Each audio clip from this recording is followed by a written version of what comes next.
Good morning students. आज हम अपना नेक्स्ट टॉपिक करने वाले हैं relationship between TP, MP and AP. आज हम अपने चैप्टर को कंप्लीट करेंगे। अगर आपने थर्ड जो वीडियो देखी थी तो थर्ड क्लास थी हमारी इस चैप्टर की, उसके अंदर हम टेबल के बारे में डिस्कस किया था, जहाँ पे हमने टीपी, एमपी और एपी के मीनिंग को डिस्कस किया था। जैसे जैसे हमने कहा था कि जो हमारे शॉर्ट टर्म पीरियड होते हैं उसके अंदर जो हमारी लैंड होती है वो फिक्स फैक्टर होता है। लेबर क्या होती है, हम अपने प्रोडक्शन को सिर्फ लेबर से वेरिएबल फैक्टर से ही इंक्रीज़ करते हैं। तो यहाँ पे जो हमारा लेबर है 1 है, टीपी 2 है। जैसे हमने लेबर को इंक्रीज़ किया तो हमारा जो टोटल प्रोडक्शन है वो क्या हो गया, 2 से 5 यूनिट्स हो गया। इन द सेम सेंस जब हमने थर्ड यूनिट लगाई तो हमारा प्रोडक्शन कितना हो गया, 9।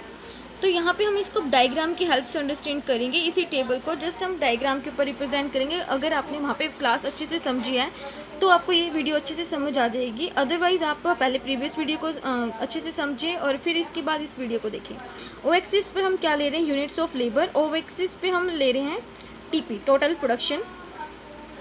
ओ एक्सिस पर हम ले रहे हैं units of labour. O axis पे ले रहे हैं AP and MP, average product and the marginal product. हम यहाँ पे कॉम्बिनेशन शो करेंगे दोनों डायग्राम्स का। अगर आप देना चाहें तो एक ही डायग्राम के अंदर ही आप तीनों जो एटीपी, एमपी और एपी को रिप्रेजेंट कर सकते हैं। अदरवाइज तो डायग्राम के अकॉर्डिंग सही रहता है, हमारा कोई मिस्टेक नहीं होती।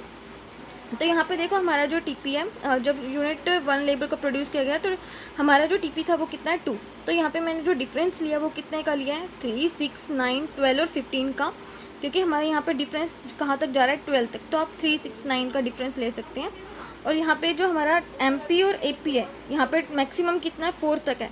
तो हम ओ एक्सिस पे क्या ले सकते हैं, 1, 2, 3, 4 कंटिन्यू सीरीज ले सकते हैं हम अपनी। तो यहाँ पे जो हमारा टीपी जब हम इसको ड्रॉ करेंगे 1 यूनिट पे 2 टोटल प्रोडक्शन 2 यूनिट्स था। जब हमने लेबर की यूनिट्स 2 यूनिट से इंक्रीज़ कर दी, 2 कर दी, तो टोटल प्रोडक्शन हमारा कितना हो गया, 5 यूनिट से। इन द सेम से जब हम इसी पॉइंट्स को ड्रॉ करेंगे तो हमारा कुछ डायग्राम इस शेप में जाएगा टोटल प्रोडक्शन का। उसके बाद नीचे का जो हमारा जो डायग्राम है, सेकेंड डायग्राम ओ एक्सिस पे, ये डायग्राम आपको ऐसे ही ऊपर नीचे बनाना है, आगे पीछे लेफ्ट राइट पे नहीं बना सकते। तो ओ एक्सिस पे जब हम ले रहे हैं, जब हमारा लेबर 1 यूनिट का, तो एमपी कितना था, 2 यूनिट्स का। 1 यूनिट पे 2 यूनिट, जब हमने लेबर की यूनिट 2 यूनिट से इंक्रीज़ कर दी तो मार्जिनल प्रोडक्शन कितना हो गया हमारा, 3 यूनिट से इंक्रीज़ हो गया। तो सेकेंड यूनिट पे हमारा टोटल प्रोडक्शन, मार्जिनल प्रोडक्शन कितना हो गया, 3 यूनिट से। मार्जिनल प्रोडक्शन क्या होता है, जितना चेंज हमारा वेरिएबल फैक्टर्स में होता है, जो चेंज हमारे टोटल प्रोडक्शन में होगा, वेरिएबल फैक्टर में चेंज करने से जो चेंज आपका टोटल प्रोडक्शन में होगा, that is called marginal production कहा जाता है। हमने निकालने का फॉर्मूला भी देखा था, change in total production divide में चेंज इन लेबर। तो यहाँ पे कितने का चेंज हो रहा था, 3 का। यहाँ पर चेंज कितना है, 4 यूनिट्स का चेंज हो रहा है। तो इन द सेम सेंस जब आप इस डायग्राम को ड्रॉ करोगे ग्राफ के ऊपर, तो आपका कुछ डायग्राम ऊपर की तरफ जाएगा, पहले इंक्रीज होगा, फिर डाउनवर्ड, फिर ओ एक्सिस के ऊपर 0 भी होगा, उसके बाद एमपी आपकी नेगेटिव भी होगी। इन द सेम सेंस आपकी जो एपी दी हुई है, जब यूनिट ऑफ लेबर 1 है तो एपी कितनी है हमारी, 2 यूनिट है। इन द सेम सेंस जब आप इस डायग्राम को ड्रॉ करोगे तो एपी कितनी आ जाएगी आपकी, एपी आपकी इस तरह से शो हो जाएगी। अब हम इनके बीच में रिलेशनशिप देख रहे हैं। मेनली हमारा क्या है, रिलेशनशिप, कि टीपी के बीच, एमपी के बीच क्या रिलेशनशिप होता है। इस चीज़ को हम डायग्राम से अंडरस्टैंड करेंगे।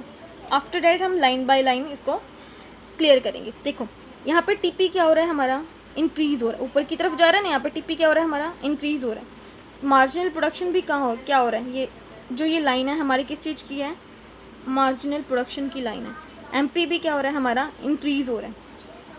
इस चीज़ को हम शेड्यूल से अंडरस्टैंड करेंगे। टीपी क्या हो रहा है हमारा, 2, 5, 9।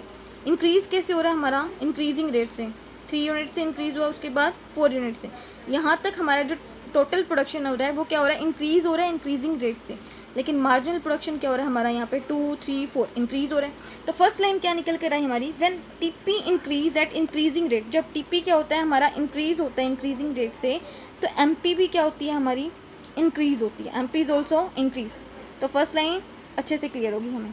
उसके बाद सेकेंड लाइन क्या है हमारी, यहाँ पर देखो, इंक्रीज होने के बाद जब टीपी क्या होता है हमारा मैक्सिमम पॉइंट पर आ जाता है, 11 के बाद कितना हो गया हमारा, 12। जब टीपी हमारा मैक्सिमम पॉइंट पर आ जाता है उस टाइम पर ये जो लाइन है आपकी, अगर ग्राफ पर अच्छे से आप मेंशन करोगे वेरिएबल फैक्टर्स को, तब आपकी ये लाइन इस तरह से शो होगी। तो आपकी जो ये टीपी है कहाँ से मैच होनी चाहिए, जहाँ पर आपका मार्जिन पॉइंट कहाँ पे है, 0 पे है। तो सेकेंड लाइन क्या निकल कर आई, when TP is maximum then MP is 0। जब हमारी टीपी मैक्सिमम होगी एमपी क्या होगी हमारी 0 होगी। अब थर्ड लाइन क्या है हमारी, टीपी क्या हो रही है हमारी डिक्रीज, नीचे की तरफ आ रही है ना, 12 से कितनी हो रही है 11, नीचे की तरफ आ रही है। उसके बाद जब 11 हो रही है वहाँ पर हमारा एमपी कितना है नेगेटिव।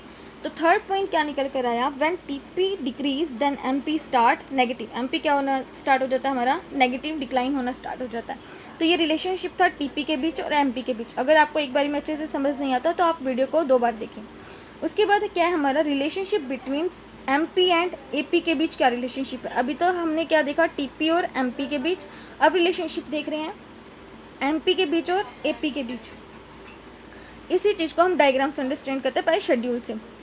जब टीपी क्या हो रही है हमारी इंक्रीज 2, 3, 4, एपी भी क्या हो रही है 2 से 2.5 से 3, मतलब जब एपी इंक्रीज हो रही है तब एमपी भी क्या हो रहा है इंक्रीज।